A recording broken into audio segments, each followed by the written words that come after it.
And firms are making, as you mentioned, firms are making decisions. They can't wait. Unlike government, which could sort of fluff around for a long time, firms have to we need to make money. We need payroll on Tuesday.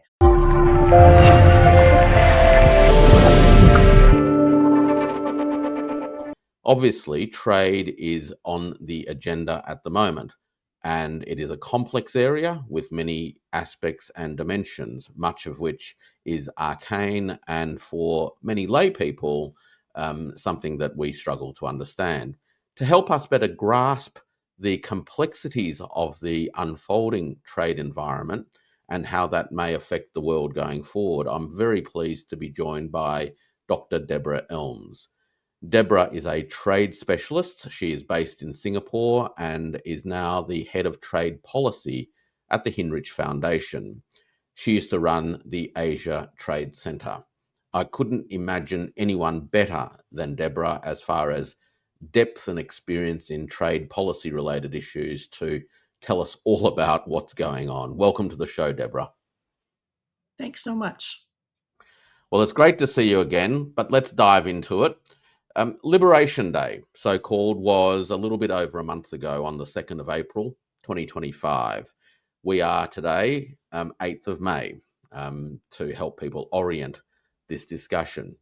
Now, the use of widespread tariffs as a centerpiece of the new American administration's economic geopolitical strategy should, of course, come as little surprise to those who've been watching what's happening, in large part because it's been broadcast for a long time. In fact, in some ways, it could be said to be a pickup from where things left off from the previous Trump 1.0 administration approach. Deborah, could I ask you to give us something of a historical context of today's tariffs imbroglio, focusing perhaps firstly on the tariff/trade war of 2018-2019, and what those historical lessons may tell us about the effectiveness of tariffs as an economic and geopolitical strategy, and how that may affect the ways in which we interpret events today. Sure, I'm happy to do so. I was just in my head trying to flash back to Trump 1, and it feels like a lifetime ago because Trump 2 has been so exhausting, sort of like living dog years, right? Every day is seven days. Um, the first Trump administration was viewed as quite unusual, but in hindsight, actually was pretty restrained compared to second Trump administration. The first Trump administration featured obviously Donald Trump with his particular obsessions. So I don't think Trump has necessarily a strategy. And if he has a strategy, it has multiple parts, and many of those multiple parts are in conflict with one another. So one of the difficulties for anybody trying to glean some path out of where we're headed has a hard time, because I don't think Trump himself has a path necessarily, but he does have some obsessions that we saw from the first Trump administration and have been picked up again in the second term. Those obsessions include things like the United States has been ripped off by others. That is a deeply held belief by him.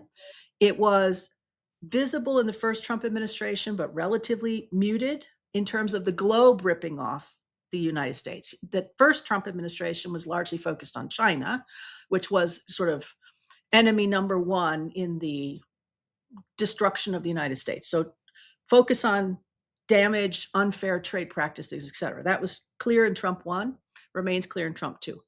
The other thing that's clear from Trump 1 was his love of tariffs. And he has come back in this administration to say tariff is the most beautiful word in the English language. He means it. There is no problem that a tariff cannot solve.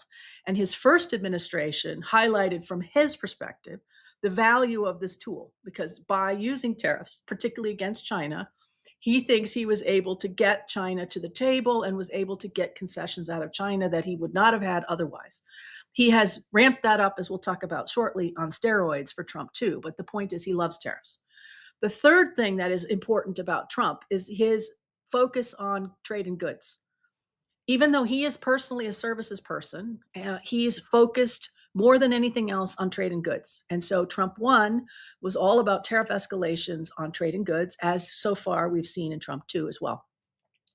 These three things led to an ever escalating amount of tariffs, particularly applied to China in Trump 1. Pre-Trump, so early beginning of 2016, US tariffs were less than 2% across the board, and US tariffs on China were about the same amount. By the time Trump left office, US tariffs on China were just around 20%, and Chinese tariffs on the United States similarly had escalated to above 20%. So Trump came into office with low tariffs, including with China and everyone else. He left his first term with tariffs much higher on China. Those are still in place. So as we head into Trump 2, remember that those tariffs on China are already there and have stayed there. They stayed through Trump 1, they went through Biden, they're still in place today. So when we talk about tariff escalation vis-a-vis China in this latest iteration, it's built on top of existing complaints the United States made and the tariffs that have been applied under Trump 1. Now, the last thing I would just say that to sort of set historical context, in Trump 1, the focus especially was on a particular trade tool domestically called Section 301, which is about unfair trade practices. So because of Trump's advisors at the time, and particularly by Robert Lighthizer, who was his US trade representative or trade minister, Lighthizer had designed this tool when he was in office his first time in US government, and he knew it very well, and he used it a lot vis-a-vis China. That's how we ended up with trade tariffs on China. That tool has not yet been used in Trump 2. So we saw unfair trade practices, Section 301 in the first administration, all mostly on China. Lots of threats and bluster in the first Trump administration, elsewhere about unfair trade practices, but those are the only times that it was actually implemented. And so I think the historical context is, again, Trump cares about being ripped off. He thinks tariffs matter. He loves trade in goods, and he's happy to use unusual tools in order to get the outcomes that he's looking for. But Trump 1, especially by comparison, was relatively constrained, actually. And it was relatively constrained for a number of reasons, not the least of which we have what came to be called the adults in the room that would sort of, pull back Trump's most explosive impulses, or at least his most controversial impulses, and keep him moving in a certain direction. And so the relative damage from the first Trump administration on trading was relatively minor, unless, of course, you were in a US-China trade lane and your tariffs went up to 25%. Before diving into the current phase, could I just pick your brains a little bit on the extent to which the first round of trade wars may or may not have led to the accomplishment of some of the stated objectives? As I recall, they included things like tackling bilateral trade deficits, but more importantly, promises around bringing the jobs back to the heartland. What has been the record? What does the evidence tell us about the efficacy or at least the impact of round one trade wars? There certainly was an impact from the first Trump administration, but it was not what Trump, I think, expected. So Trump thought that you would just move manufacturing back to the United States and then, life would go on. And in fact, what has happened is a couple of things. One is that firms that were in China, including Chinese firms, American firms, foreign firms, et cetera, realized that there was risks from being entirely in China. And so they moved to diversify. They did not move back to the US, but they did diversify. And so we saw this explosion of movement out of China into especially Southeast Asia, Vietnam, into Mexico, into Poland, et cetera, as a way of reducing risk. It also coincided, of course, with COVID. And so a lot of firms were looking to make sure that they had a more robust supply chain by having distributed production. That has stayed. So that exodus out of China, especially into places like Vietnam, actually comes back to bite them in the ass, I would argue, in 2025, because who got hit the hardest with these reciprocal tariffs in Trump 2 are precisely those economies that attracted a lot of investment out of Trump 1. So, it comes back in ways that are challenging. But the other thing that did happen, and we clearly see this in the data, is that The other direction was badly harmed. So US exports to China, particularly in commodities, raw materials, agricultural products, suffered a very steep and dramatic fall off, like soybean sales that never came back. So if you look at the numbers of US soybeans pre-Trump 1 and you look at them at the end of Trump 1, it fell by about half. And already only 100 and something days into Trump 2, that number has fallen even further. And so the damage is actually increasingly on American companies looking for export markets, particularly in China. That has not recovered. So there is some evidence from firms in particular about reshuffling of supply chains. But what did not happen was more inbound investment into the United States to help mitigate this, what was originally called a trade war, but now, again, by comparison, looks relatively minor. Often when people talk about trade, we talk about countries as if they are the ones doing trading, right? And the reality is that it's enterprises that actually do the business. And states themselves are not actually the participants per se in trade. And you mentioned that enterprises had begun to respond under the earlier environment by relocating some of their productive capabilities. Perhaps if we now turn to the current environment and focus firstly on the ways in which American enterprises in America have responded to firstly the anticipation of the tariffs, and then of course the announcement of the tariffs. And I'm thinking particularly of the efforts to build up inventory, front running or front loading, as well as preemptive moves on pricing. And what are we starting to see in terms of the behavior of firms in the United States against the backdrop of this current round of Liberation Day tariffs? Hmm. I think US firms were paying attention, obviously, in Trump 1, and they saw that Trump's willingness to use tariffs as a tool, particularly against China, was real. And so, although the market, especially, seems to have thought that tariffs as a threat were really about negotiating for something else, firms seem to have taken the threat of tariffs fairly seriously from the moment that Trump got elected in November, and certainly once he took office in January of this year. So companies said he's been threatening a number of things on the campaign trail, not the least of which was a universal tariff of somewhere between 10 and 20%, and very high tariffs at the time, 60% on China. And so, with that backdrop and knowledge that Trump has used tariffs in the past, companies increasingly said, this is a risk for us, and we need to be able to deal with this risk. And one way for us to deal with this risk is to move goods more quickly than we anticipated. It was exacerbated because on his very first day in office, Trump, this time around, imposed tariffs on Canada, Mexico, and China, ostensibly for fentanyl reasons. And I think for a lot of companies, and a lot of companies certainly in Canada, especially, this was a shock. They did not think they were going to be first in line to receive 25% tariffs overnight. And firms looked at that and said, whether they were Canadian, American, or any other kind of firm, they said, look, if the United States is going to impose 25% tariffs on its most reliable trading partners and its biggest trading partners, Canada, Mexico, and China, on day one, he could impose tariffs on anyone, which means that we need to be prepared for the potential use of tariffs.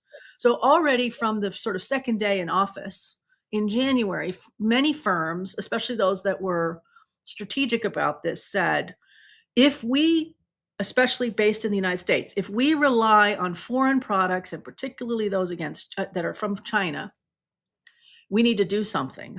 We need to ship as many things as we possibly can and hold as much inventory as we can locally in the US on the off chance that Trump will continue to ramp this up. And he began speaking very early on about his Liberation Day, well, he called them reciprocal tariff days, that were coming. And again, that prompted even more firms to say, well, if this gets serious, like, let's get some inventory. But holding inventory for companies, of course, is a challenge. It's expensive. It ties up your capital. it's unclear when you finally have the products in the US whether that actually saved you money or cost you money. And so some firms did it very well. Some firms were reluctant to go down the path of stockpiling.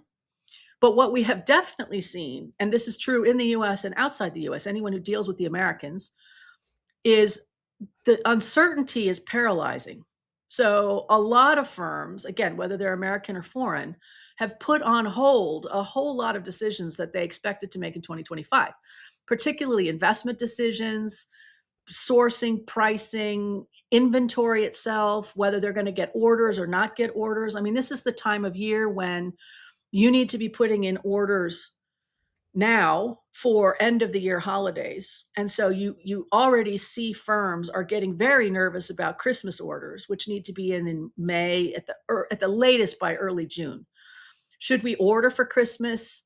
Should we forget ordering for Christmas? Should we order from other suppliers for Christmas? Like, that decision has to be made now. And so now you're trying to guess as a company, where do we think tariffs might be 6 months from now? That is super hard. And the net result of that is often paralysis by companies where they say, I don't really know, but I can't make a decision. So I'm going to wait and see if things become clearer, which you can do for a while. And then eventually you can't do it anymore because, you just, they're now you don't have any stock for Christmas. So that paralysis, I think, is continuing. And firms are making, as you mentioned, firms are making decisions. They can't wait. Unlike government, which could sort of fluff around for a long time, firms have to, we need to make money. We need payroll on Tuesday. So we have to make decisions one way or the other.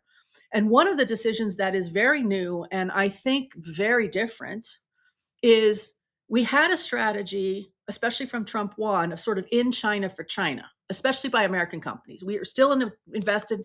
American companies are very heavily invested in China, but that production now, as much as we can, we may just keep in China. So we have a China for China strategy, or maybe a China for Asia strategy. It depended on the company.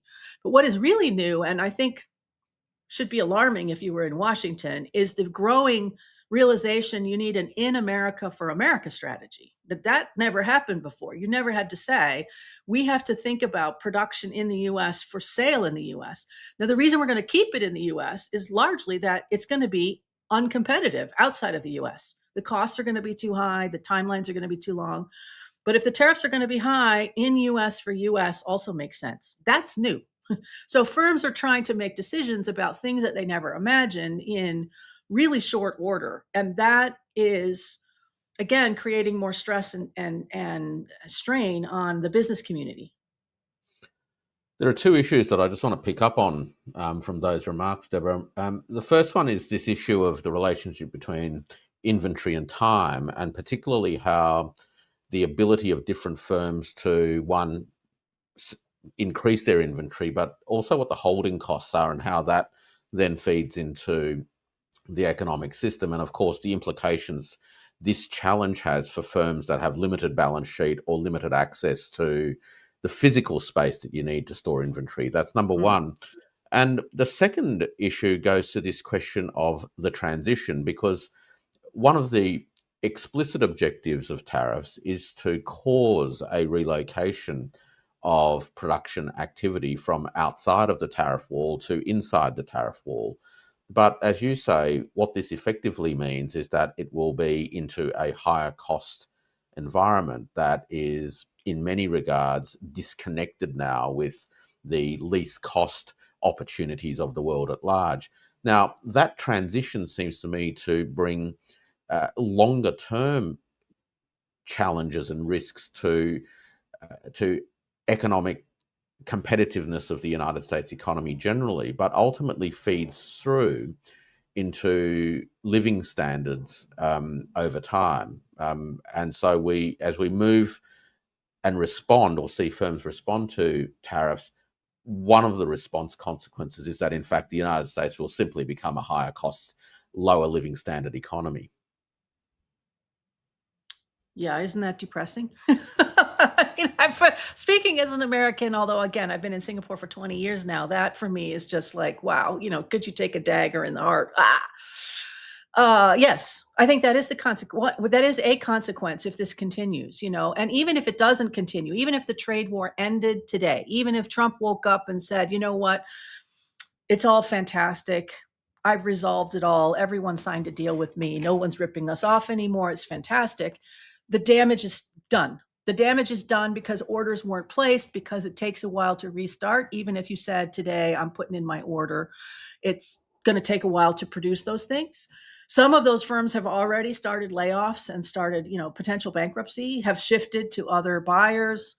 The logistics is missing. So even if you had the stuff in Asia already manufactured, the shipping lines have stopped shipping between the US and China in the same routes that they had.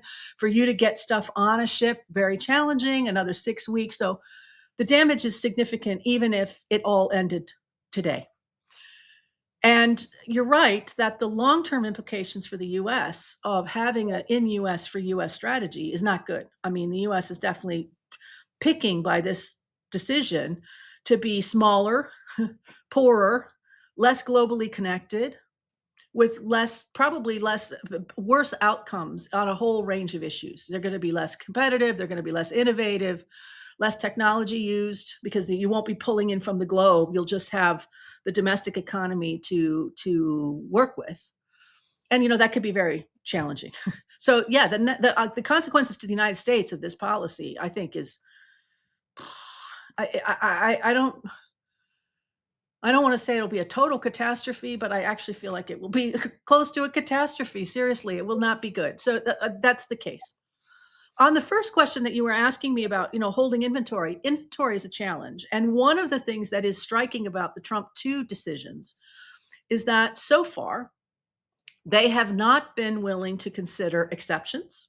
In fact, not only are they not having exceptions to various trade tariff policies, they have canceled existing exceptions. So in areas where there used to be exclusions, those are now gone. And many of the techniques that firms have used for, I don't know, decades at least, to help mitigate their costs and to help them manage their inventory better, like the use of free trade zones, duty drawback, a whole variety of tools, are also suspended for most of these trade activities out of the US this time. So it is really very difficult for you to figure out, how can I best accomplish the sourcing of whatever it is that I wanted to source and manage my own internal processes and costs this time around. And I think, again, that's new. That's different, because in the past there were a lot of options, including potential exemptions. We may see exemptions forming as the damage hits the US economy, and as particularly US consumers start to get upset. We might find some exceptions to this policy. I mean, again, you'd have to say, do we really want American jobs making stuffed animals? Maybe we do. Maybe we think those are fantastic jobs. There is this sense in the White House that there is, even though this is 8% of the US economy is in manufacturing jobs today. So all of this is about 8% of the jobs, which I think is crazy on the face of it. But okay, you say we want to have more manufacturing jobs. Fantastic.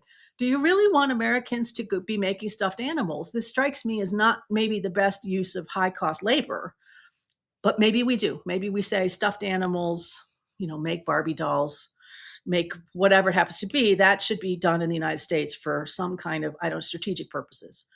Those decisions are yet to be worked out. But I think the problem will be, again, when the consumer goes to the market and tries to buy things in their basket, how much flexibility do they have to pay more prices for that, pay more costs for that?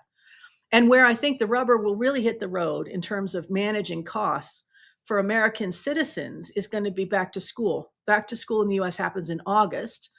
And in the US, you sort of typically, as a family, you have to go every year in August and you buy new outfits, potentially uniforms, new shoes, new backpacks. And then you get a long list from your school of things you need to bring to school, like crayons and notebooks and all of that. Most of the stuff in that basket comes actually from China or from Asia. Those costs are going to be significantly higher this time around. So you're going to have US consumers who only do this shopping once a year, who will say, well, last year it was about $300. And I remember, because I had to save up for it. And now I go to the store this year and my basket is now $500, $600, $700. I don't have 700 extra dollars. So how am I going to take stuff out of the basket? Am I going to say, can you wear your shoes another year? I mean, there's going to be decisions that are made, and it will be a pain point that I think is going to be significant in the US. It seems that there's a couple of dimensions to this particular pain point, and I particularly mean the issues around cash flow and availability of cash, as well as balance sheet strength. So, households or enterprises with some balance sheet strength are likely to have access to finance that will enable them to manage the cash flow impacts. But those that don't will need to start to look for what is likely to be more expensive financing products, such as buy now, pay later, which we know from the evidence is already growing as a stopgap for households in areas such as groceries and food. Mm, Um, so the pressure points are not just in the physical dimensions, which is availability of goods and availability of storage facilities to hold extra inventory, but it seems that there are some very pointy financial moments coming up over, say, the next 3 months in both enterprises and households. How do you think that's I th- going to impact the landscape, so to speak? I think the damage is not going to take 3 to 6 months. I think the damage is we're 2 weeks, not months. We're talking weeks away So end from of real May, economic early impact. June. End of Middle of May, May, early June, middle of May. May. I think it could be sooner. Middle of May, beginning of June is when you're going to see a couple of things happening. One of them is that a lot of smaller businesses in the US, which as you just mentioned, they don't have cash flow to begin with, and their margins are very small. They could be a buyer who resells on eBay, for example. It could be a small shop owner who sources different kinds of inventory from different locations, sells it on to the local community.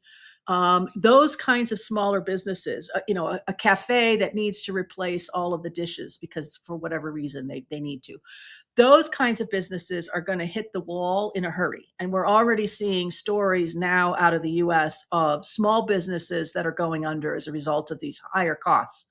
Because you have to pay, not only do you have to pay more, but then the logistics costs are higher. The lead times are a challenge. I mean, they're just getting a perfect storm of damage.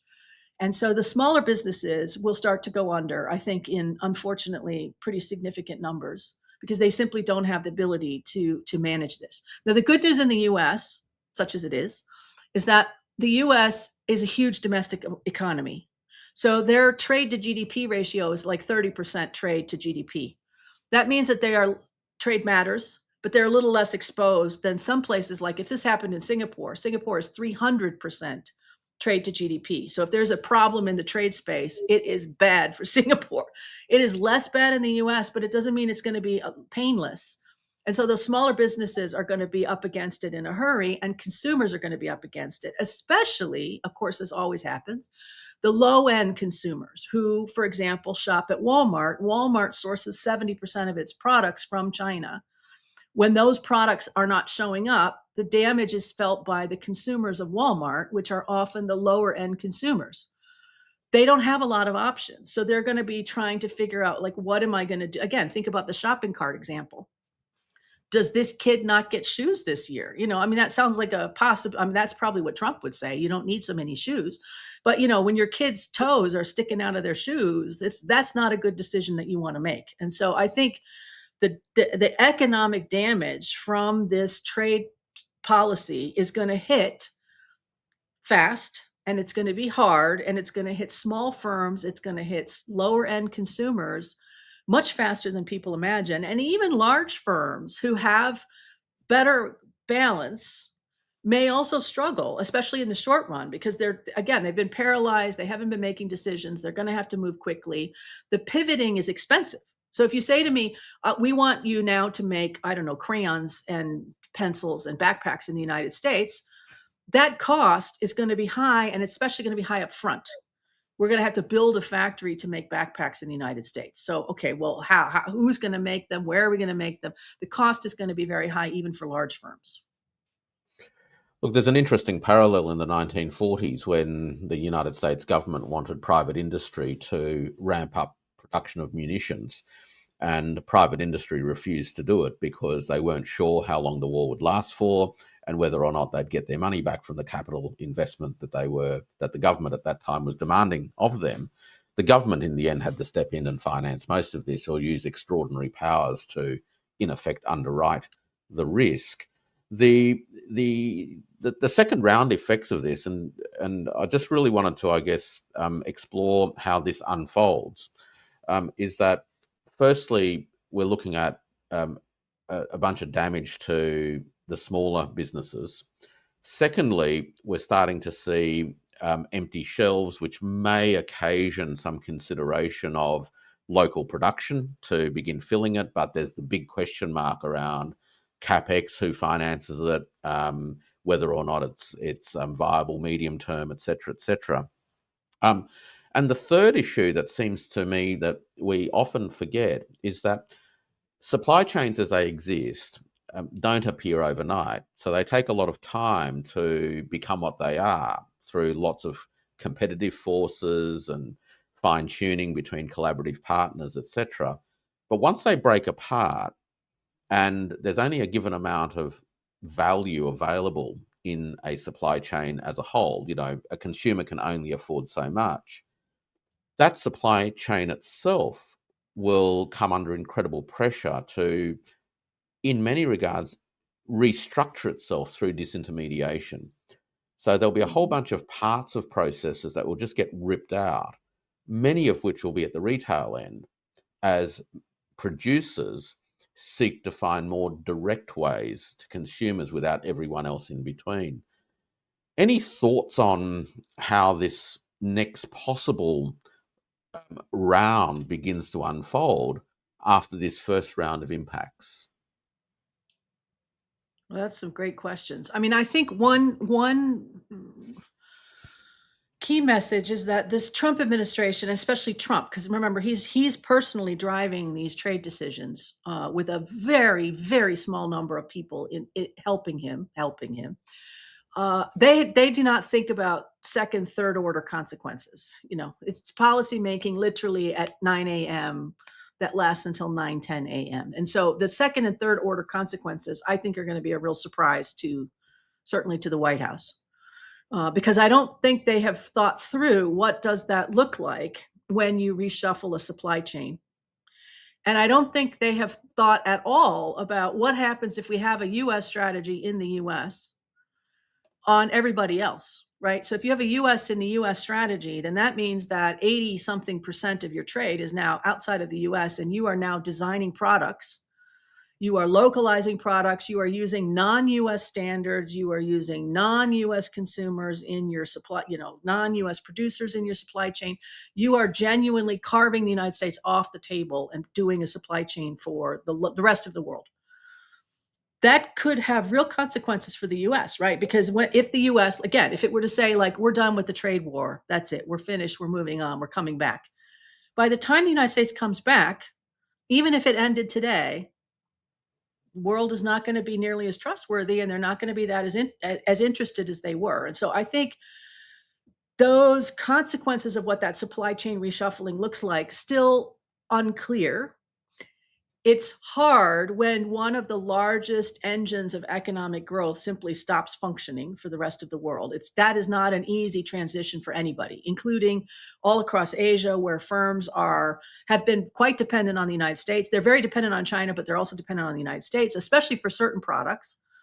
If that engine stops functioning for them, then they are also going to face some consequences. And so again, a lot of firms in Asia and elsewhere will also go out of business because they have been built for US exports, or they have been built around US consumer demand, and there isn't a lot of ways to pivot. And if there was, they don't themselves have the cash to be able to do that pivoting, right? So imagine, sake of argument, you were a firm that made Halloween costumes.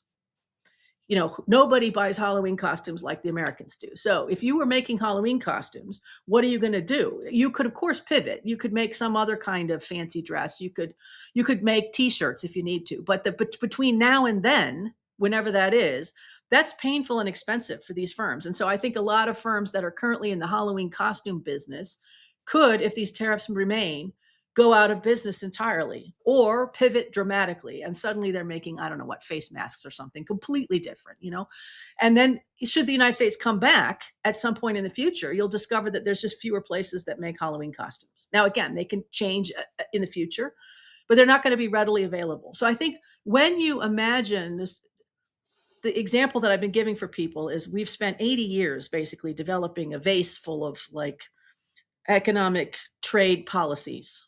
So how we interact with one another, what the rules of the game are, et cetera. We've developed this very elaborate vase. We have smashed it. Trump has smashed it for all of us. Okay, so now what does that mean? How do we put the pieces back together? I don't think it's clear yet. We're not going to go back to the same vase. So when we bring all the pieces back up, are we making some sort of vessel without the United States? Are we making multiple vessels? Are we making plates? I don't have any idea what that looks like. I don't think the US does either, but we can't go back to what we had. And again, this is very challenging and it's very hard for firms to try to figure out how to manage, like how long are we going to be without any sort of clear rules? And do we have other potential options? Which the answer is yes. For a lot of firms outside of the US, there are other alternative places that you could sell, places that you could buy from. The services sector, of course, continues. So I think there's options. It's just that we're at early days of Trump too, and it's not obvious yet how some of this will start to fall out. But I'm afraid it's going to come faster than people imagine, especially the damaging part will come faster. And then how we respond, still unclear. Look, I guess it's a really nice segue to the last set of things that I really want to pick your brains on, and that does go to what happens in the rest of the world. And I really wanted to explore a couple of aspects. One picks up on the idea of the vacuum that's left by an exiting United States, particularly in terms of new standards. So the standards that will unfold over time will be standards that the rest of the world ultimately continue to work on, but they won't be the ones that the United States is necessarily connected to. So that's one. And actually, in some areas, we're probably used to that because we're used to decimalization, whereas the United States, I think, is one of 3 countries that still uses imperial. But that's just a small example. But the other issue is really about the sort of bigger institutional question. So obviously, the US has been not a particularly strong supporter of the World Trade Organization in recent years.